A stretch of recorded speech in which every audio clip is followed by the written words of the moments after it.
All right, so I'm ready to head over to the ADE conference. I finally finished my presentation. There were a lot of little things that I wanted to change, but I think it's done now, and I'm ready to go.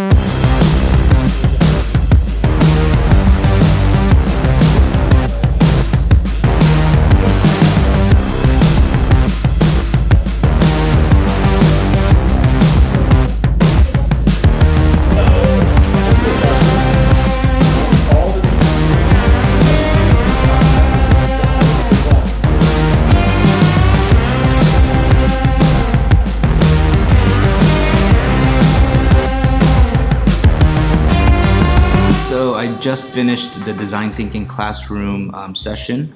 It went okay. I only had 55 minutes, and I think the biggest mistake on my side was cramming too much into a 55-minute presentation. Participants got to at least go through the design thinking process. They did some exercises as well, but I wasn't able to describe some of the cool things that my past students have done. But I think it was okay. I did answer some questions at the end.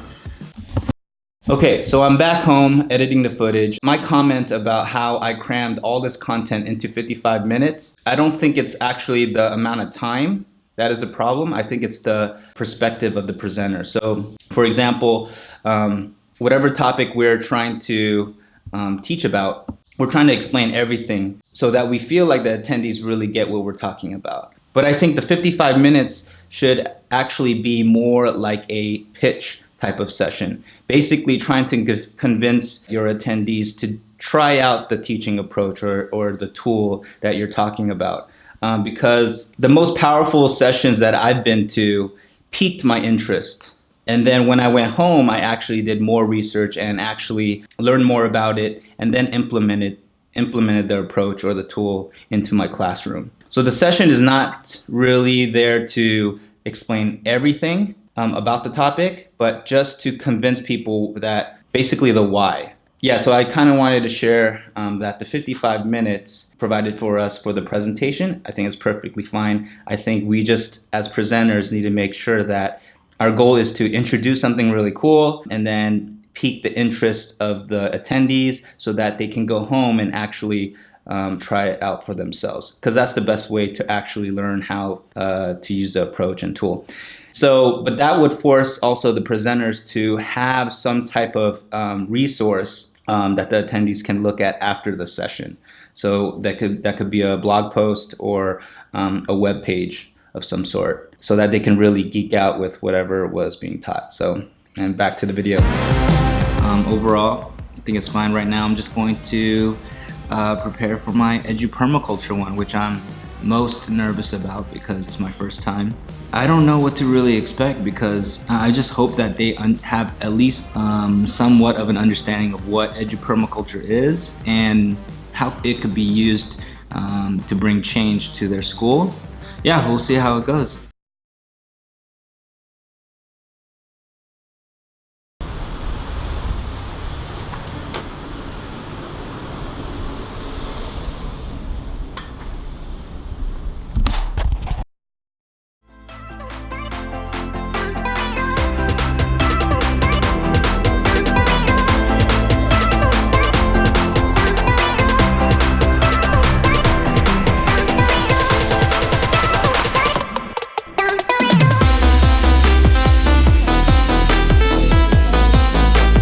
I do want to talk about the Permaculture session that I had.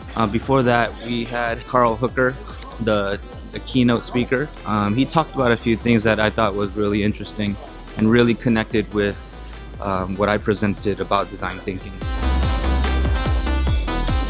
Yeah, in his presentation, there were a few slides. Let me pop it up real quick. There was one slide that said, we need to create a generation of empathetic risk takers. And then another slide that kind of just shows the top 10 job skills according to World Economic Forum. And the top 3 are complex problem solving, critical thinking, and creativity. I immediately took this picture and included it into my design thinking presentation, just to say, okay, this is obviously what people need to be successful in their future, and just basically told the participants that design thinking can be a tool for those things, which I thought was really cool. Another slide he showed said, how do we encourage staff to be curious and take risks when failure is a bad word in education? Yeah, I think, again, design thinking would really be a great solution to all this.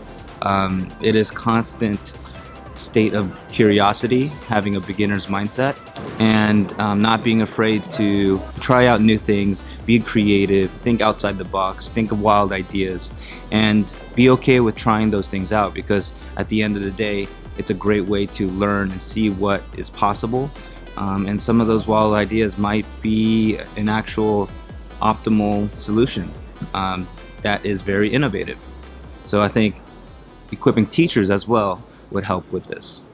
Now, regarding my Permaculture session, I was pretty excited to see that the participants did understand the concept, which really made me happy, because a little background with Permaculture, I've been working on this passion project for like 2 years prior, but I actually stopped because the feedback that I was getting was basically they didn't understand what I was talking about.